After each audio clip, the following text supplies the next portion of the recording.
कालाष्टमीबद्दलचा हा आहे एक संक्षिप्त आढावा. तर आज आहे 10 जानेवारी 2026 म्हणजे कालाष्टमी. तुम्हाला माहिती आहे, हा सण भगवान शिवाचं जे उग्र रूप आहे ना, कालभैरव, त्यांना समर्पित आहे आणि तो दर महिन्याला साजरा होतो. बेसिकली नकारात्मकता दूर करण्यासाठी. चला तर मग याचं महत्त्व समजून घेण्यासाठी आपण 3 महत्त्वाच्या गोष्टी पाहूया. पहिली गोष्ट, की ही कालाष्टमी म्हणजे नेमकं काय आहे? तर बघा, हा सण दर महिन्याला कृष्ण पक्षाच्या 8व्या दिवशी येतो, ज्याला आपण अष्टमी तिथी म्हणतो. आणि या नावातच सगळं आहे. काल म्हणजे वेळ आणि भैरव म्हणजे शिवाचं रूप. म्हणूनच तर काल भैरवाला वेळेचा देव असंही म्हटलं जातं. ओके, दुसरी गोष्ट. पण प्रश्न हा आहे की शिवाच्या या उग्र रूपाची पूजा का करायची?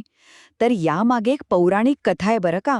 असं म्हणतात की एकदा ब्रह्मदेवाच्या एका बोलण्यावर भगवान शिव इतके क्रोधित झाले की त्यांनी कालभैरवाचं रूप घेतलं आणि ब्रह्माचं 5वं शीर कापलं. म्हणूनच भक्त भीती आणि वाईट शक्तींपासून स्वतःचं रक्षण करण्यासाठी कालभैरवाची पूजा करतात. आणि आता तिसरी आणि शेवटची गोष्ट. लोक हा दिवस साजरा कसा करतात? तर बरेच जण उपवास करतात, रात्रभर जागरण करून मंत्र वगैरे म्हणतात. आणि हो, एक इंटरेस्टिंग गोष्ट आहे. काळ्या कुत्र्याला कालभैरवाचं वाहन मानतात. त्यामुळे या दिवशी त्याला दूध आणि काहीतरी गोड खाऊ घालायची एक खास प्रथा आहे. थोडक्यात काय, तर कालाष्टमी म्हणजे शिवाच्या उग्र रूपाची उपासना करून आयुष्यातल्या अडचणींवर मात करण्यासाठी एक प्रकारची आध्यात्मिक शक्ती मिळवण्याचा दिवस.